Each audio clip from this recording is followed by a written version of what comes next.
orientais. E em algumas dessas religiões, que também são adeptas do monoteísmo, existe o ideal do autoconhecimento, e que o homem não deve pensar apenas no dever, apenas na sua evolução espiritual, mas deve sim se autoconhecer, se autoperceber, entender os seus problemas, os seus defeitos, o seu lado maléfico, para a partir daí se autoconhecer e conseguir superá-lo, né? Além disso, tem algumas dessas religiões que têm a possibilidade de incorporar outros elementos teológicos e se, digamos, renovar na medida do tempo. Uma outra possibilidade que a gente tem, pode passar por favor, é o problema da onisciência divina, que é o último debate em relação à religião que eu trago aqui. Existe um problema na proposição de Epicuro, que é aquele problema do Deus, que não é o Deus, na prática, se permite a existência do mal. Ele é um Deus que não é bom. Bom, isso não é a única resposta para o problema, né? A gente poderia pensar que Deus não precisa não ser bom para não interferir. Na prática, Deus não interferindo, eventualmente ele pode estar, inclusive, executando uma prova da sua própria bondade. Em dois casos principais. Primeiro, em que Deus está afastado das necessidades naturais dos homens, ou seja, as necessidades mundanas dos homens, e para Deus pouco valeria a pena, pouco ajudaria no desenvolvimento das relações humanas e na construção do milênio, da teleologia humana, Deus interferir nessas relações de ação e reação. E outra é a questão da possibilidade de que Deus não sabe qual seria o resultado da sua ação no mundo. Eventualmente Deus, a garantia da justiça está fora do conhecimento de Deus. Inclusive a possibilidade de que, se Deus exterminasse o mal, poderia-se inclusive questionar a possibilidade de Deus saber qual seria o resultado dessa possibilidade. Então, em alguns casos específicos, a gente pensa que a melhor atuação seria a própria interação entre homens. E nesse caso, em algumas religiões percebem o papel do homem como criador, o homem criando Deus na sua interação. É o homem que vai criar essa bondade no mundo e tendo, digamos, alguma autonomia na possibilidade de construir a unidade. Pode passar. Bom, algumas considerações eu faço para finalizar sobre o bem e o mal e religiosidade no Game of Thrones. Bom, na primeira vista, antes de falar com o Zé, inclusive, a primeira percepção que a gente tem em relação ao seriado, pelo menos o que eu tive, é uma percepção de que ele é como os demais filmes hollywoodianos que lidam com a questão da dualidade, bem e mal, de uma forma maniqueísta, né? E que o bem deve ser vitorioso no final da série. Isso poderia ser bem claro com essas analogias que a gente poderia fazer. O Deus vermelho, o Deus do fogo, contra o Deus do gelo, o grande outro, né? A ideia de um Deus gelado, fogo contra água, fogo contra gelo. Pode passar, Ivan. Outro dualismo aparente seria essa ideia do Deus do mar, Deus do gelo, contra o Deus da tempestade, do trovão, do raio e do fogo, né? Uma outra analogia que a gente poderia fazer desse dualismo seria a possibilidade de a gente pensar a unidade, né? A unidade que foi inclusive unida pelo fogo, me corrijam vocês mais conhecedores da série, a unidade de Westeros, que teria sido na prática criada pelos três dragões, pelo fogo dos três dragões, né? A Trindade criando uma unidade que seria baseada em 7 elementos. É engraçado porque existe aquela analogia de Agostinho, inclusive, assim na terra como no céu, né? A cidade dos homens e a cidade dos deuses, em que os deuses são 7 e na terra são 7 reinos, e que essa unidade ela competiria quase que, digamos, ansiosamente contra aquela manifestação que existe, eu acho que desde o início do seriado, que é o inverno está chegando, que também é o dilema, é o emblema da casa dos Stark, né? Mas na prática existe essa ideia do inverno chegando, e o inverno com a possibilidade de destruir essa unidade, além, obviamente, das guerras civis que existem dentro do reino. E uma outra possibilidade é esse dualismo entre a unidade, o monoteísmo, baseado em 7 atributos, mais monoteísmo, e o dualismo em relação ao paganismo, né? Essa história dos deuses antigos, e que eles estão sempre juntos. Pode passar. Bom, mas na prática essa dualidade é apenas aparente. É engraçado como o George Martin consegue construir essa dualidade e desconstruí-la na medida que a série vai se desenrolando. Por exemplo, o bem e o mal, ele parece existir em todas as religiões, em todas as práticas. Inclusive, no caso do Deus do fogo, que seria um Deus do bem, um Deus que teria aquela imagem da luz, a gente consegue perceber as atrocidades que são cometidas pela Melisandre, não é?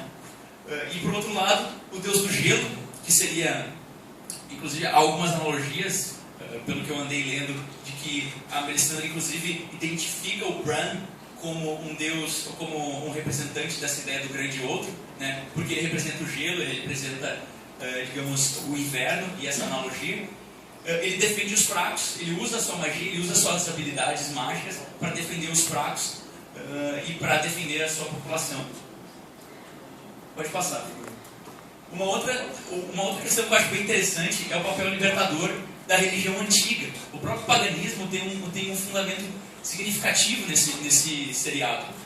E que eles se usam da religiosidade sincrética. Lembra que na prática, geralmente quando eles vão orar ou vão prometer algo, eles prometem em nome dos deuses antigos e em nome dos deuses novos. Eles não abrem mão desse papel da religião antiga. E esse papel da religião antiga é interessante, porque a gente sempre está acostumado a pensar no monoteísmo, na religião nova, como uma religião libertadora, frente à religião antiga, à religião ultrapassada.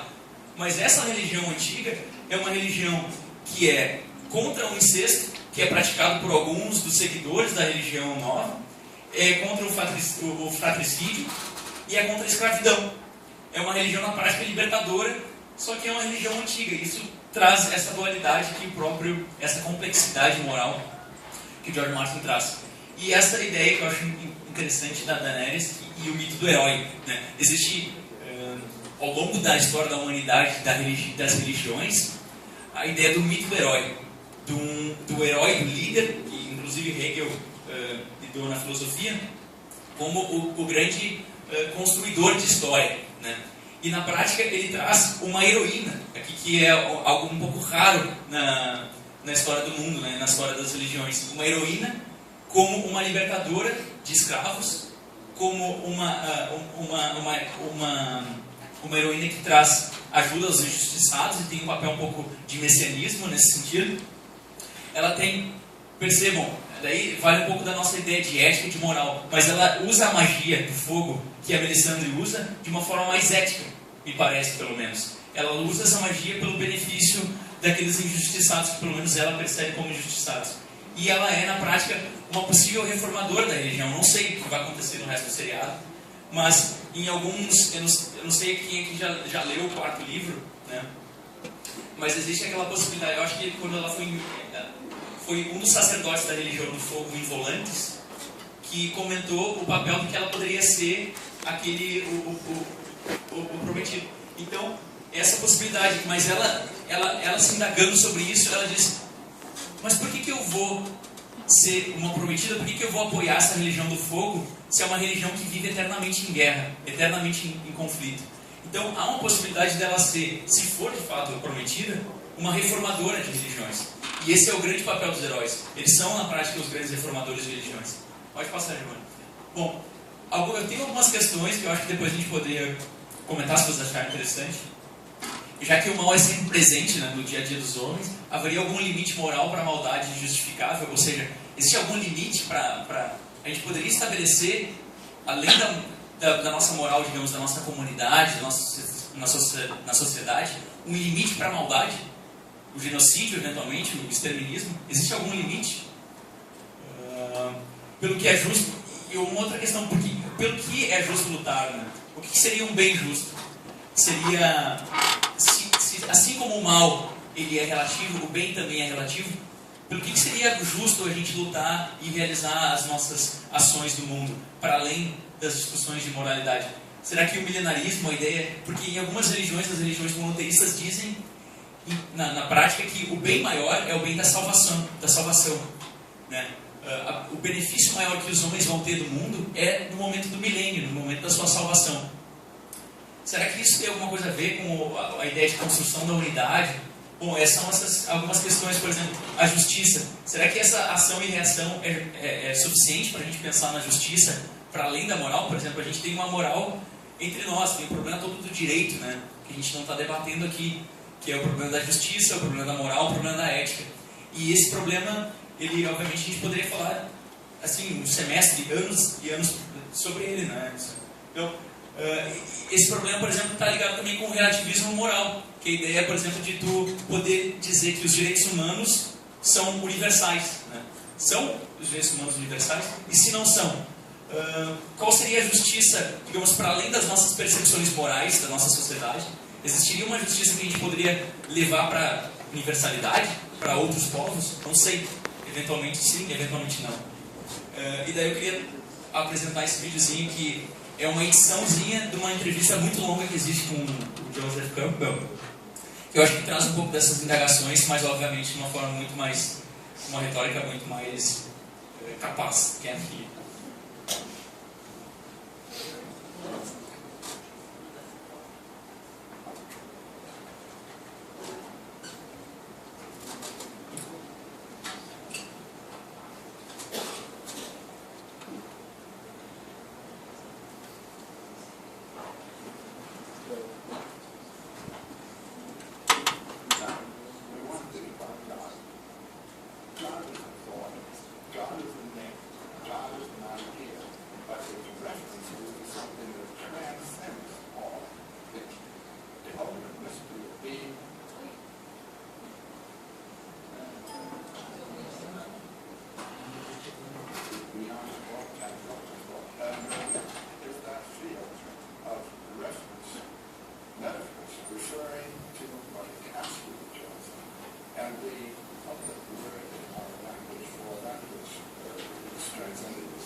These two pairs of opposites come forth as male and female from the two sides.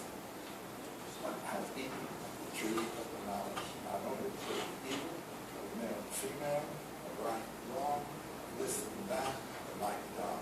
Everything in the field of time is dual, past and future, dead and alive. All this in and out is isn't. And what's the significance of the side of that?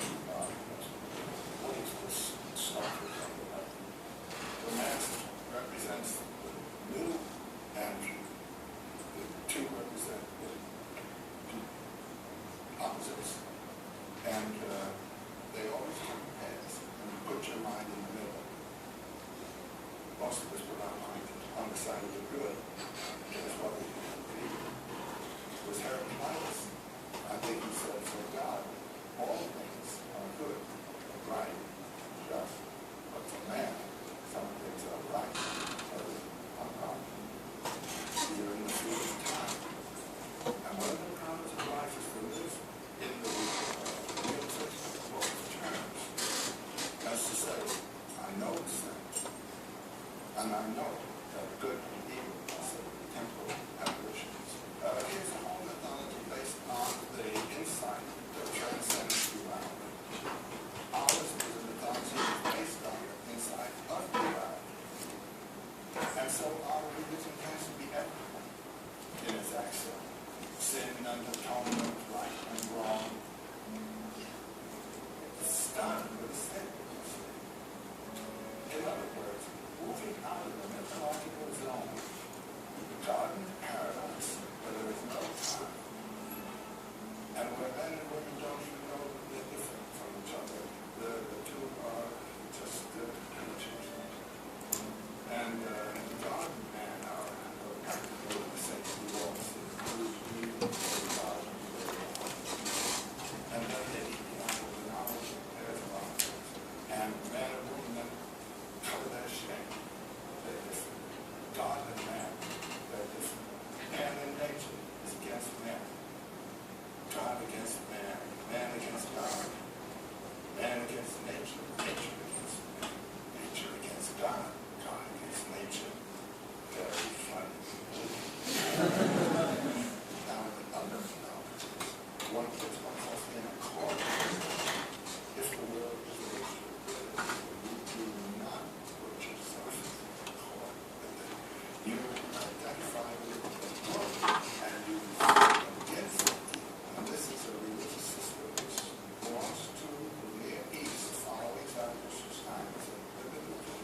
And this distinction between God and the world is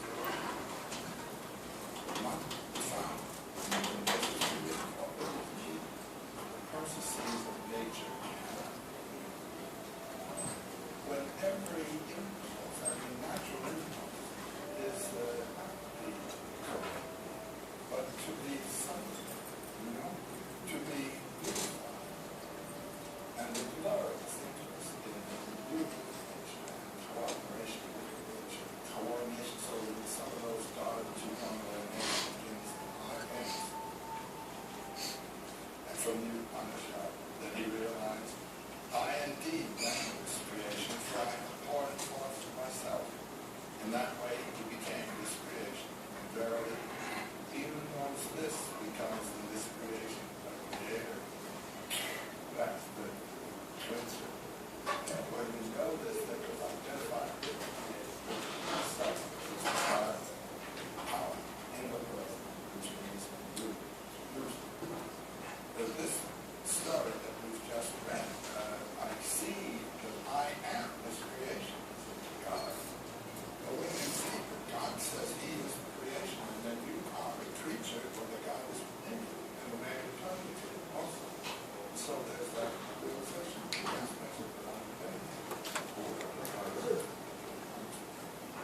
I think it's a really childish attitude to say no to life with all its pain, to say this is something that should not have been.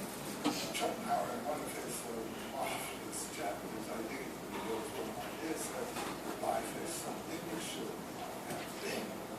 It is, in its very essence and character, a terrible thing to consider. This business of living by killing and eating. I mean, it's in sin in terms of all ethical judgments all the time. That's what it says. Trouble. Life is trouble. That's it. And when people say to me, do you have unbelievable about it in the world, how terrible it is? Yes, to say it's great. Just the way it is. Whatever you do is evil for someone. Can you explain that? Say yes to that, which Well, when I was in India, there was a man whose name was Sri Krishna, and his mystical name was Ananda. He was in Japan. And I had the wonderful privilege of sitting face to face with him, as I'm sitting here with you. And the first thing he said to me is, do you have a question? And because the teacher there always answers questions, he doesn't tell you anything, he answers. And I said, yes, I have a question. I said, since in Hindu thinking all the universe is divine, is the manifestation of divinity itself, how can we say no to anything in the world? How can we say no to brutality, stupidity, vulgarity, to thoughtlessness? And he said, for you and me, I'll say this. Well, I learned from my friends who were students of this that that had to do with the first question we asked his guru, and we on this theme of affirmation.